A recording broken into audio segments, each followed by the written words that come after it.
بسم اللہ والصلاۃ والسلام علی رسول اللہ۔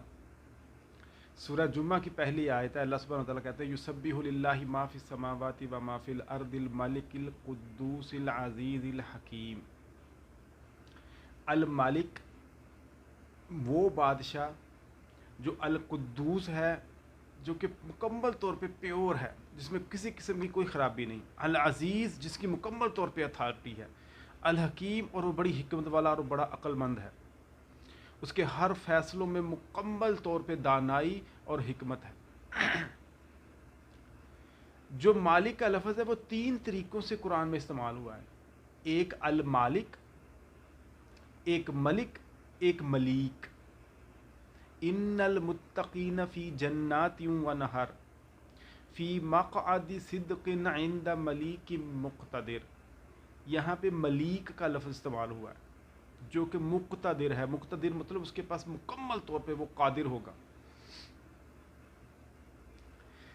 اللہ سبحانہ وتعالیٰ کے نام المالک سے مراد یہ ہے کہ وہ اونر ہے۔ جیسے ایک انسان کسی گاڑی کا مالک ہوتا ہے، کسی گھر کا مالک ہوتا ہے، اسی میننگ، اسی الفاظ کے حساب سے عربی میں لفظ المالک استعمال ہو رہا ہے۔ اور جو ملک ہے، ملک یہ لفظ استعمال ہو رہا ہے بادشاہ کے لیے۔ بادشاہ وہ ہوتا ہے، مالک اور ملک میں تھوڑا سا فرق ہے۔ بادشاہ وہ ہوتا ہے جو لوگوں پر حکمرانی کرتا ہے، جس کے رولز اینڈ ریگولیشنز کو لوگ فالو کرتے ہیں۔ اور مالک وہ ہوتا ہے جو کسی پراپرٹی کا ہوتا ہے۔ تو اگر دونوں کو ہم تھوڑا سا شارٹ لسٹ کریں، ان دونوں کی تعریف کو ہم ڈیفائن کریں، تو مالک وہ ہے جو کسی پراپرٹی کا مالک ہے، اور ملک وہ ہے جو لوگوں پر حکمرانی کرتا ہے۔ تو ایک حکمران ہے اور ایک مالک ہے۔ تو اللہ سبحانہ وتعالیٰ کہہ رہے ہیں للہ ما فی السماوات و ما فی الارض، جو کچھ بھی آسمانوں اور زمین میں ہے سارے کا سارا اللہ سبحانہ وتعالیٰ کہہ رہا ہے میرا ہے۔ یعنی کہ اونرشپ پوری کی پوری، ساری کی ساری اللہ سبحانہ وتعالیٰ کہہ رہا ہے میری ہے۔ اس میں سے کوئی ایک بھی چیز کسی اور کی نہیں ہے۔ مثلا کوئی کہے جی یہ 10 مرلے کا پلاٹ میرا ہے، یہ 2 کنال کا گھر میرا ہے، یہ بچہ میرا ہے، یہ گاڑی میری ہے۔ اللہ سبحانہ وتعالیٰ کہتے ہیں للہ ما فی السماوات و ما فی الارض۔ اللہ سبحانہ وتعالیٰ کیا کہہ رہے ہیں کہ آسمانوں اور زمین میں ہر چیز میری ہے۔ تو اس کا مطلب یہ ہوا کہ ہم جن چیزوں کے مالک ہیں یا جن چیزوں کے مالک بننا چاہتے ہیں، ان کا اصل مالک اللہ ہے۔ اگر یہ نکتہ ہمیں سمجھ آ جائے تو بے شمار زندگی میں سکون آ جائے، بے شمار۔ کیوں کہ ہسٹری سے لے کر، آپ انسان کی ہسٹری اٹھا کے دیکھ لیں، ہسٹری سے لے کر حال اور مستقبل میں آنے والے دور میں زیادہ تر لڑائیاں اسی اونرشپ پہ ہیں۔ یہ میرا ہے اور یہ تیرا ہے، اور یہ میرا ہے، میرا اتنا اور تیرا اتنا۔ کہیں کرسی کی جنگ ہے، کہیں پلاٹ کی جنگ ہے، کہیں پیسے کی جنگ ہے، کوئی دوسرے کی ٹانگ کھینچ رہا ہے کہ یہ والی جاب مجھے مل جائے، یہ والی حکومت مجھے مل جائے، یہ والی سیٹ مجھے مل جائے، یہ والی کرسی مجھے مل جائے۔ تو یہ ساری جنگیں کیوں ہیں؟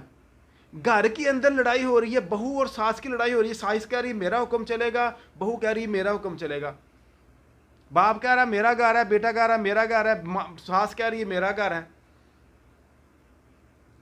10 بندے بیٹھے ہوئے ہیں اور مشورہ ہو رہا ہے، ایک بندے کا مشورہ نہیں ماننا تو وہ موڈ بنا کے بیٹھ گیا کہ میرا مشورہ کیوں نہیں ماننا، میری بات کیوں نہیں مانی۔ اللہ سبحانہ وتعالیٰ کہہ رہے ہیں للہ ما فی السماوات و ما فی الارض، کہ آسمانوں و زمین میں جو کچھ ہے سارے کا سارا اللہ کا ہے۔ میرا مشورہ، میری خواہش اور میری تمنائیں بھی اللہ کی ملکیت ہیں، ان کا خالق بھی اللہ ہے۔ وَمَا بِكُم مِّن نِعْمَةٍ فَمِنَ اللَّهِ، جو کچھ بھی تمہارے پاس ہے وہ سارے کا سارا اللہ کا ہے۔ یہ میرے کپڑے، یہ میرا جوتا، یہ میری اینک، یہ گلاسز، یہ سارے کے سارے اللہ سبحانہ وتعالیٰ کہہ رہے ہیں میرے ہیں۔ وَلِلَّهِ مِيرَاثُ السَّمَاوَاتِ وَالْأَرْضِ، آسمانوں اور زمین کی ساری جو وراثت ہے وہ اللہ کی ہے۔ باپ فوت ہو جاتا ہے تو بعد میں جو وراثت ہے وہ تقسیم ہو جاتی ہے۔ جب وہ فوت ہو جائیں گے تو ان کی آگے تقسیم ہو جائے گی، جب وہ فوت ہو گئے تو ان کی آگے تقسیم ہو جائے گی، جب سارے ہی فوت ہو جائے گی پھر کہاں جائے گی؟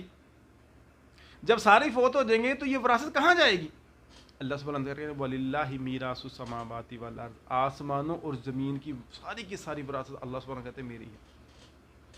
جب سب کی روحیں قبض کر لے گا نا اللہ سبحانہ وتعالیٰ، حضرت ابن عباس کی روایت ہے، تو اللہ سبحانہ وتعالیٰ آسمانوں اور زمین کو اپنے ہاتھوں پہ لپیٹ لے گا اور اللہ کہیں گے انا الملک، میں بادشاہ ہوں، وہ انا الجاب، میں جابر ہوں، میں متکبر ہوں، این الجبارون، این المتکبرون، کہاں ہیں وہ سارے متکبر لوگ، وہ جابر لوگ؟ قرآن کہتا ہے نا لمن الملک اليوم، آج بادشاہت کس کی ہے؟ سبحان اللہ، کوئی آواز نہیں آئے گی، کوئی جواب دینے والا نہیں ہے۔ وہ بڑے بڑے لوگ جو چھوٹی چھوٹی جگیروں پہ جائیدادوں پہ لڑ مر رہے تھے، وہ 10-15 روپے کے اوپر لڑائی ہو رہی تھی، وہ 100 روپے کے اوپر بندہ قتل ہو گیا تھا کہ اس نے مجھے 100 روپیہ نہیں دیے، اور 5000 روپیہ قرضہ دے دیا، اس کی جان کھا لی ہے کہ بھی قرضہ واپس کر دے۔ وہ بیچارے کی اپنی اس کی عزت کا خیال نہیں ہے، اس کی بیچارے کے معاشرے کا خیال نہیں ہے، اس کے گھر کے بچوں کا خیال نہیں ہے، اس کی بڑھاپے کا خیال نہیں ہے، اس کی کمزوری کا خیال نہیں ہے، بس ایک ہی خیال ہے کہ پیسے میرے واپس کرو۔ اگر واپس نہیں کرتے تو اتنا سود دے کے واپس کرو، کیونکہ یہ میرے ہی پیسے ہیں، تم نے میرے پیسے لیے تھے۔ تو مطلب کیا، یہ میں اور میرا ہم سے ختم نہیں ہو سکتا، یہ ہماری انا ہم سے ختم نہیں ہو سکتی۔ تب ہو سکتی ہے جب ہم یہ سمجھیں کہ میرا کچھ نہیں ہے، میں کچھ نہیں ہوں۔ جب یہ ہمارے اندر بات آ جائے گی کہ میں کچھ نہیں، میرا کچھ نہیں، یہ سارا کچھ میرے رب کا ہے، سبھی کچھ خدا کا بنایا ہوا ہے، یہ سارا نظام اللہ کا چلایا ہوا ہے۔ کس نے چلایا یہ سارا نظام؟ میں اس میں کون ہوں؟ میرا اس میں کیا شیئر ہے؟ کچھ بھی نہیں۔ اس مالک کے دی ہوئی ساری کی ساری نعمتیں میرے پاس امانت ہیں۔ یہ امانتوں کا بوجھ تو اللہ تعالیٰ نے پہاڑوں اور آسمانوں پہ بھی دیا تھا، لیکن سب نے انکار کر دیا، تو انسان نے کہا نہیں میں پکڑ لیتا ہوں۔ اب یہ جتنی چیزیں ہمارے پاس موجود ہیں، اللہ کے نبی اور اللہ کی کتاب قرآن اور اسلام سمیت، یہ ہمارے پاس امانت ہے۔ اور امانت کو ہم کیسے استعمال کریں گے؟ اس کو ایک مثال سے سمجھے۔ ایک فرض کرے اگر آپ کا ہمسایہ آپ کے پاس آئے کہ جی مجھے ذرا گاڑی دے، میں نے مارکیٹ تک جانا ہے، تو وہ باہر بعد میں گاڑی آپ کو توڑ پھوڑ کے دے دے، واپس کر دے، تو ایک تو آپ اس کو کبھی دوبارہ اس پہ ٹرسٹ نہیں کریں گے، اور دوسرا آپ اس پہ ناراض ہوں گے۔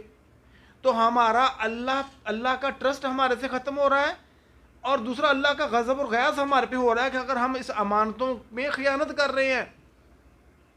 ہماری آنکھ ہمارے پاس ہماری اپنی نہیں ہے، ہمارے پاس امانت ہے۔ ہمارا منہ، ہماری زبان ہمارے پاس اللہ کی امانت ہے۔ تو کیا اس زبان سے ہم کسی کو دکھ درد میں مبتلا کر رہے ہیں، کسی کو تکلیف دے رہے ہیں؟ تو کیا ہمارا حق ہے کہ یہ ہم اس زبان کے مالک ہیں؟ اگر ہم مالک نہیں ہیں، کرایہ دار ہیں، بس یہ امانتاً ہے ہمارے پاس، تو پھر کیا ہمیں اس کو توڑ پھوڑ کے اپنے مالک کو واپس کرنا ہے؟ کیا ہم نے اس زبان کو مس یوز کرنا ہے؟ جب ہم اس کو مس یوز کریں گے تو کیا اللہ سبحانہ وتعالیٰ جو اس کا مالک ہے، جو اس کا خالق ہے، کیا وہ ہمارے پہ ناراض نہیں ہوگا؟ کیا اس امانت کا حساب نہیں ہوگا؟ ہوگا نا۔ تو کس کی ملکیت ہے یہ سارا کچھ؟ اللہ سبحانہ کہتا ہے للہ ملک السماوات والارض، اللہ ہی کے لیے ہے آسمان اور زمین۔ اللہ لا الہ الا ہو الحی القیوم لا تاخذہ سنۃ ولا نوم لہ ما فی السماوات و ما فی الارض۔ اللہ سبحانہ کہتے ہیں اسی کا ہے جو کچھ آسمان اور زمین میں ہے۔ ساری کی ساری کون کون سی چیزیں ہیں جس کے اوپر ہم مالک؟ ہم کہتے ہیں یہ بچے میرے ہیں، یہ گھر میرا ہے، یہ گاڑی میری ہے، یہ میرا پیسہ ہے، یہ میری جاب ہے، یہ میرا بزنس ہے، یہ میری پوزیشن ہے، یہ میں اس پوسٹ کا مالک ہوں۔ یہ کتنی چیزوں پہ اوپر ہم اپنا لفظ میں اور میرا استعمال کرتے ہیں۔ اگر اس کی ایک لسٹ بنا لیں، اور ان ساری لسٹ بنانے کے بعد اب آگے اس کے اوپر کراس لگا دیں کہ یہ بھی میرا نہیں ہے، یہ بھی میرا نہیں ہے، یہ بھی میرا نہیں ہے، یہ بھی میرا نہیں ہے۔ اگر یہ میرا ہوتا تو میرے ساتھ میرے قبر میں بھی جاتا نا، پیچھے کیوں رہ گیا؟ کوئی دنیا کی چیز ایسی نہیں ہے جو کہ بے وفا نہ ہو۔ آپ نے 50 لاکھ کی گاڑی، نئی گاڑی لے کے آئے ہیں، اب آپ کہہ رہے ہیں جی میں اس کا مالک ہوں۔ رستے میں چور پکڑ لیے، چور پڑ گئے، وہ آپ کی چابی آپ کی گاڑی لے کے چلے، گاڑی اس کے ساتھ چلی جائے گی۔ گاڑی نے نہیں کہنا تم میرے مالک نہیں ہو. آپ کی اچھی سے اچھی گاڑی چھین کر کوئی اور لے گیا ہے اور گاڑی نے یہ نہیں کہا کہ بھائی تو میرا مالک نہیں ہے. آپ کا موبائل کوئی اور چھین کے لے گیا, وہ استعمال کر رہا ہے, موبائل نے یہ نہیں کہا میں بند ہو رہا ہوں بھائی, میں نے چلنا ہی نہیں ہے کیونکہ تو میرے مالک نہیں ہو. انسان فوت ہو جاتا ہے, اس کی جائیداد, اس کے کپڑے, اس کے جوتے, اس کی ہر چیز تقسیم ہو جاتی ہے, ان میں سے کوئی چیز یہ نہیں کہتی کہ بھائی تم تو میرے مالک نہیں ہو. وہی بچے جن کو بندہ پال پوس کے بڑا کرتا کہ بڑے ہو کے میرا خیر خبر کریں گے, وہ سارے کے سارے ماں باپ کو چھوڑ جاتے ہیں. کون سی وفائی ہے؟ اگر بڑے ہی اچھے ہوں گے, ماں باپ کی خیر خبر بھی کر رہے ہیں, جب باپ اور ماں فوت ہو گئے ان کو دفنائیں گے قبرستان میں, اور رات میں تو کوئی نہیں ان کے ساتھ سوئے گا. دنیا کی ہر چیز ہی انسان کے ساتھ انسان کو چھوڑ جائے گی. وَمَا الْحَيَاةُ الدُّنْيَا إِلَّا مَتَاعُ الْغُرُورِ. انسان کہتا ہے میرا مال میرا مال میرا مال, حالانکہ مال تو وہ ہے جو کھا لیا, جو پہن لیا اور جو آگے بیچ دیا, باقی تو کچھ نہیں, باقی تو پچھلوں کا. تو کیا ہم اپنی لڑائیوں اور جھگڑوں کو کم کر سکتے ہیں؟ اگر ہمیں یہ سمجھ آ جائے کہ یہ سارے کا سارا اللہ کا ہے, میری سوچ میری فکر کا مالک بھی اللہ ہے, میرے مشورے کا مالک بھی اللہ, اگر میرا مشورہ قبول نہیں ہوا تو کوئی بات نہیں, اگر مجھے میرا حصہ نہیں ملا تو کوئی بات نہیں, اگر میرے سے کسی نے کچھ چھین لیا ہے یا کوئی میرے سے حق لے گیا ہے اور میرا حق واپس نہیں کر رہا, کوئی بات نہیں. لڑنے جھگڑنے سے اگر آپ احسن طریقے سے اسے اپنا حق لے سکتے ہیں تو بڑی بسم اللہ, شریعت اس میں منع نہیں کرتی. لیکن اگر اس کے اوپر لڑائیاں ہو رہی ہیں, قتل و غارت ہو رہا ہے, سارا کچھ ہو رہا ہے, تو جو چھوڑ دیں, یہ دنیا ساری فانی ہے, آگے چلیں, اللہ سبحانہ وتعالیٰ آپ کو اس سے بہتر دے دے گا. یعنی کہ ہماری زندگی کے بے شمار مسئلے حل ہو سکتے ہیں اگر ہمیں یہ پتہ چل جائے کہ ان ساری چیزوں کا مالک اصل میں میں نہیں ہوں. یہ چند دن کی کرائے کی چیزیں ہیں جو ہمارے ہاتھ میں ہیں, یہ امانتاً ہمارے ہاتھ میں ہیں, ہم نے یہ چھوڑ دینی ہے. قل اللہم مالک الملک تؤتی الملک من تشاء وتنزع الملک ممن تشاء وتعز من تشاء وتذل من تشاء بیدک الخیر انک علی کل شیء قدیر. یہ بادشاہت بھی اللہ کی, یہ عزت بھی اللہ کی, یہ مال بھی اللہ کا, یہ اولاد بھی اللہ کی, دنیا کی ہر چیز اللہ کی. تو پھر میری اور تمہاری لڑائی کس بات پہ ہو رہی ہے؟ یہ ایک سیاسی پارٹی دوسری سیاسی پارٹی سے کس چکر میں لڑ رہی ہے کہ ہماری ذمہ داری بڑھ جائے؟ نبی علیہ الصلوۃ والسلام کی حدیث ہے کہ ایک بندہ جو 10 بندوں پر مسئول مقرر ہوا, مدیر یا مینیجر مقرر ہوا, وہ زنجیروں میں جکڑ کر قیامت کے دن اللہ کے پاس آئے گا. یا تو اس کا عدل اس کو نجات دے دے گا یا اس کا ظلم اس کو ہلاک کر دے گا. ہم کہتے ہیں زبردستی جی مجھے مینیجر بنایا جائے, جی میں ایم این اے بنوں گا, جی میں ایم پی اے بنوں گا. جی حضرت عمر نے کہا تھا کہ اگر ایک کتا بھی میری حکومت میں پیاسا فوت ہو گیا تو میں نے اللہ کو جواب دینا ہے. حضرت عمر کے بیٹے حضرت عمر فوت ہو رہے ہیں, آخری وقت ہے, تو عبداللہ بن عمر کا دل کیا کہ شاید میں ہی اس کے بعد حاکم بن جاؤں گا. تو حضرت عمر کہنے لگے بیٹا اگر یہ اچھی اور خوبصورت چیز ہے تو ہمارے خاندان میں سے ایک بندے نے اس کا مزہ چکھ لیا, اور اگر یہ بری ہے تو میں چاہتا ہوں کہ ہمارے خاندان میں سے صرف ایک ہی بندہ ہو جو اللہ کے آگے حساب دے رہا ہو قیامت کے دن. اس لیے انہوں نے عبداللہ بن عمر کو اپنا جانشین مقرر نہیں کیا اپنی خلافت کے بعد. کیوں؟ کہ ان کو سمجھ تھی یہ جن پوسٹوں کے بارے میں, جن ووٹوں کے بارے میں ہم ہلکان ہوئے پھر رہے ہیں, یہ اصل میں وبال جان ہیں, اس کے اوپر سوال ہوگا. کلکم راع وکلکم مسئول عن رعیتہ, ہر ایک تم میں سے نگہبان ہے اور ہر ایک سے اس کی رعیت کے بارے میں پوچھا جائے گا. باپ ہے تو بچوں پہ نگہبان ہے. گھر میں اگر آپ نے ایک ورکر رکھا ہوا ہے, کام کرنے والی رکھی ہوئی ہے, آپ اس کے اوپر نگہبان, آپ سے سوال ہوگا. آپ اس کے اوپر اپنی اتھارٹی چلا رہے ہیں, چلو یہ کام کرو, چلو یہ نہ کرو, تم کل کیوں نہیں آئی تھی, آج کیوں آئی ہو, کوئی اس کو مار پیٹ رہے ہیں, کوئی ڈرائیور رکھا ہے اس کو زدکوب کر رہے ہیں.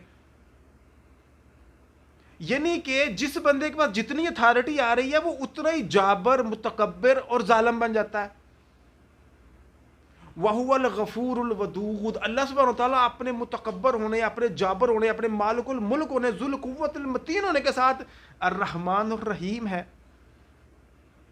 اللہ کی اتھارٹی اللہ کی رحمت کو توڑ نہیں رہی, کم نہیں کر رہی, بلکہ بڑھا رہی ہے. اللہ کی رحمت رہتے ہر چیز کو گھیرا ہوا ہے. ہمیں کوئی تھوڑی سی بھی پوسٹ مل جائے, تھوڑا سا بھی پیسہ مل جائے, تھوڑی سی بھی کوئی اتھارٹی مل جائے, تھوڑی سی بھی ہم کسی چیز کے مالک ہو جائیں, تو ہمارے اندر تو غرور و تکبر آ جاتا ہے. ہم تو دوسروں کو کم تر سمجھنے لگ پڑتے ہیں. ہم تو اپنے دعوت نامے لکھتے وقت یہ سوچتے ہیں کہ یار یہ تو غریب بندہ, یہ تو ہماری دعوت میں ہی نہ آئے, ماں باپ تو ہمارے پاس نہ آئے کیونکہ انہوں نے بیچاروں نے یہ شلوار قمیض پہنی ہوئی ہے. کیسی سوچ ہے ہماری, کدھر جا رہے ہیں ہم؟ یہ تو سمجھ لیں کہ یہ نظام دنیا کیا ہے, میں کون ہوں, میرا کون ہے, میری ملکیت میں اصل میں ہے کیا, اصل میں میری کیا چیز ہے. ذرا غور کریں, ذرا سوچیں اس کے اوپر. اور جب آپ سوچیں گے تو پھر آپ کو پتا چلے گا کہ جس کے پیچھے ہم ہلکان پھیرے ہوتے ہیں یہ تو فانی دنیا ہے, یہ تو میرا حساب ہی اور بڑھائیں گے. نبی علیہ الصلوۃ والسلام نے فرمایا کہ میری امت کے زیادہ پیسہ والا مشکل میں ہوگا. مشکل میں کیوں ہوگا؟ کہ اس کے لیے حساب دینا ہے. تو اللہ تعالیٰ سے دعا ہے کہ اللہ تعالیٰ ہمیں اصل میں بادشاہ کو سمجھنے کی توفیق دے, کہ اصل ہمیں مالک کون ہے اس کو سمجھنے کی توفیق دے. جب ہمیں اللہ کے مالک ہونے کا پتہ ہوگا, اس کے ملک ہونے کا پتہ ہوگا, اس کے ملیک ہونے کا پتہ ہوگا, تو ہمارے اندر سے جو بادشاہت ہے, جو ملکیت ہے, جو انا ہے, جو تکبر ہے, وہ نکل جائے گی. نہیں تو ہم خود جابر اور متکبر بنے رہیں گے. ہمیں چھوٹی چھوٹی چیز ہمیں تنگ کرے گی, چھوٹی سی بات پہ ہم غصے میں آ جائیں گے. کیوں؟ کہ اپنی میری انا کی بات کر رہی, تم نے مجھے بات کر دی ہے یہ والی. چھوٹی چھوٹی بات ہمیں غصے میں لے آئے گی, چھوٹی چھوٹی بات سے ہم لڑنا جھگڑنا شروع کر دیں گے. عفو درگزر ہمارے سے کم ہوتی جائے گی. کیوں؟ کہ ہم نے جاننا ہی نہیں کہ اصل مالک تو وہ ہے, اصل خالق تو وہ ہے, اصل رب تو وہ ہے, اتھارٹی تو اس کی ہے. میں تو کرائے کی کچھ چیزیں ہیں جو استعمال کر رہا ہوں, جو اسی کو واپس کر دینی ہے. یہ ساری کی ساری چیزیں میرے پاس امانتاً ہیں, اور ان ساری امانتوں کا میں نے حساب دینا ہے. تو اپنے سے لوور طبقے کے لوگوں پہ رحم کرنا سیکھیں, اور اپنے سے بڑے رب کو پہچانیں. ہم اپنی اوقات کو پہچانیں, ہم کتنے پانی میں ہیں اس کو پہچانیں, کون سی چیز اصل میں میری ہے اس کو پہچانیں, کون سی چیز اللہ سبحانہ وتعالیٰ نے واپس لے لینی ہے اس کو پہچانیں. یہ ساری پہچان جب ہمیں آئے گی تو ہمیں پتہ چلے گا کہ اصل میں یہ دنیا کیا ہے. نہیں تو یہ مکمل طور پہ دھوکہ ہی دھوکہ ہے. وَمَا الْحَيَاةُ الدُّنْيَا إِلَّا مَتَاعُ الْغُرُورِ. ہر ایک کو دھوکہ لگا ہوا ہے, ہر ایک کو دھوکہ. دھوکہ پتہ کیا ہوتا ہے؟ جب آپ نے کسی چڑیوں کو یا کبوتروں کو یا اس طرح کے کسی پرندے کو پکڑنا ہوتا ہے نا, تو اس میں آپ دانہ ڈال دیتے ہیں تاکہ وہ دانے پہ لپکیں گے, جو ہی وہ کھانے آئیں گے تو آپ رسی کھینچ دیں گے تو وہ پھندے میں پھنس جائیں گے.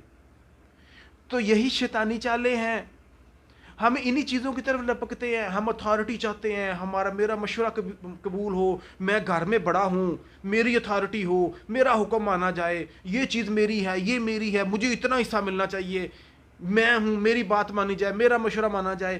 یہ سارے کے سارے ٹریپ ہیں جو شیطان ہمارے سامنے لے کے آتا, ہم اس میں پھنس جاتے ہیں. یہ اتنے خوبصورت ٹریپ ہیں کہ ہمیں یہ بڑے پسند آتے ہیں.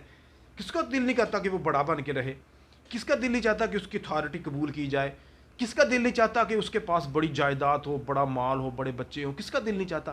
تو یہ وہ ٹریپ ہے, یہ وہ پھندا ہے جس طرح دانے ڈال کے ہم پرندوں کو پکڑتے ہیں, ایسے شیطان یہ دانے ہمارے سامنے ڈالتا ہے اور ہم اسے پھنس جاتے ہیں, اور ہمارے اندر تکبر, غرور, گھمنڈ آ جاتا ہے, ظلم, جبر, اور ہم کسی پہ زیادتی کرنے شروع کر دیتے ہیں. ہماری باتوں میں, ہمارے لہجے میں, ہمارے گمان میں, ہماری گاڑی, ہمارے موبائل, یہ چیزیں ہمیں جناب بڑا پھلا دیتی ہیں, ہم پھول جاتے ہیں, اور یہیں سے ہم فیل ہو جاتے ہیں. ٹیسٹ میں فیل ہو گئے. وہ دے کر بھی آزماتا ہے اور وہ لے کر بھی آزماتا ہے. جب اس نے دیا تھا اس پہ شکر کرنا تھا, جب اس نے لے لیا تھا اس پہ صبر کرنا تھا. نہ شکر کیا, نہ صبر کیا, اور نہ مالک کو پہچانا, نہ ان ساری چیزوں کو پہچانا جو میرے ارد گرد ہیں. تو ہم اگر ایسے ہی اندھیروں میں اور گمراہیوں میں کے سمندروں میں ڈبکیاں لگاتے رہیں گے تو کچھ ہاتھ نہیں آنا. اللہ تعالیٰ سے دعا ہے کہ اللہ تعالیٰ ہمیں حق کو حق سمجھنے کی توفیق عطا فرمائے. اللہم ارنا الحق حقا وارزقنا اتباعہ وارنا باطلا باطلا واجنبنا اتباعہ. اے اللہ مجھے چیزوں کی حقیقت بتا. جب ہمیں چیزوں کی حقیقت سمجھ آئے گی تو ہمارا ویژن کلیئر ہو جائے گا, تو ہمیں پتہ چل جائے گا اس کی تو کوئی اوقات ہی نہیں تھی جس کے پیچھے میں بھاگ رہا تھا. اس کی تو کوئی وقت ہی نہیں تھی. اللہ تعالیٰ سے دعا ہے کہ اللہ تعالیٰ ہمیں چیزوں کی حقیقت کو سمجھنے کی توفیق عطا فرمائے. السلام علیکم ورحمۃ اللہ وبرکاتہ.